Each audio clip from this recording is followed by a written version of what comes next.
One moonlit night, beneath the shadows of an old barn, a council of mice gathered in secret. The air was thick with tension as their whiskers twitched nervously, for their days had been filled with fear of the sly, silent cat that stalked them with deadly precision. One by one, the mice spoke of the countless narrow escapes and their desperate need for a solution. "We must act, or none of us will survive," squeaked an elder mouse, his voice grave. Many suggestions were made.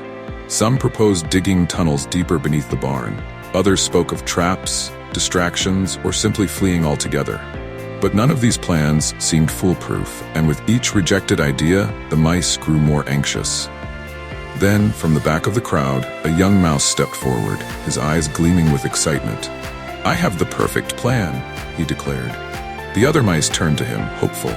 "We'll tie a bell around the cat's neck. That way, every time it moves, the bell will ring, and we'll know exactly where it is. No more surprise attacks. We'll always be one step ahead." The idea was met with murmurs of approval. "Yes, yes," they whispered.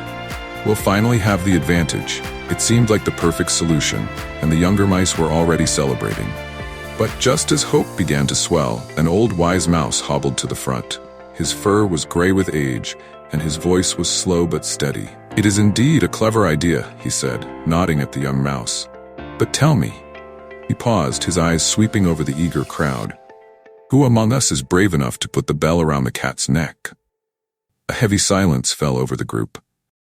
The excitement faded as the gravity of the task sank in. One by one, the mice glanced at each other, realizing the danger, and no one dared to speak up. And so, the brilliant plan, though clever in theory, remained nothing more than a fantasy.